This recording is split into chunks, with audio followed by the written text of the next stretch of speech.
चुनाव अभी कुछ वक्त दूर है, लेकिन सियासी पारा अभी से चढ़ने लगा है। सहयोगी दलों के बीच सीटों और सत्ता में हिस्सेदारी को लेकर सवाल सामने आने लगे हैं। क्या डीएमके और कांग्रेस के बीच में सब कुछ सामान्य है या फिर गठबंधन के भीतर ही नई सियासी पटकथा लिखी जा रही है?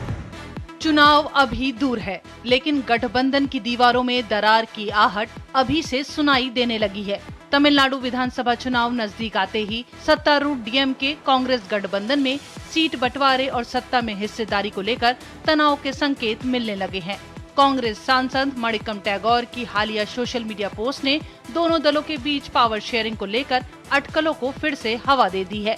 विवाद उस वक्त और गहरा गया जब तमिलनाडु सरकार में मंत्री राजा कन्नप्पन ने एक सार्वजनिक कार्यक्रम में कहा कि डीएमके आगामी विधानसभा चुनाव में 160 से 70 सीटों पर चुनाव लड़ेगी और पार्टी को भरोसा है कि वो 160 सीटों पर जीत सकती है।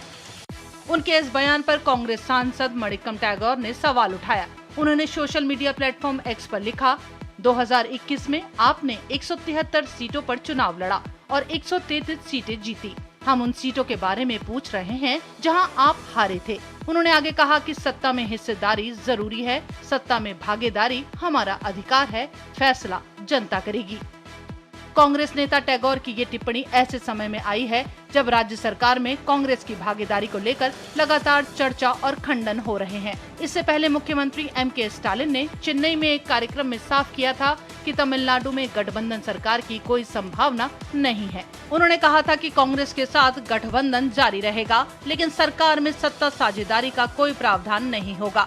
इससे कांग्रेस के कुछ नेताओं की मंत्री पद की मांगों पर विराम लग गया। फिलहाल गठबंधन जारी है, लेकिन बयानबाजी ने ये संकेत दे दिए हैं कि अंदर खाने में सब कुछ सहज नहीं है। अब नजर इस बात पर होगी कि ये सियासी साझेदारी चुनाव तक मजबूती से टिकी रहती है या फिर रास्ते में नए समीकरण जन्म लेते हैं।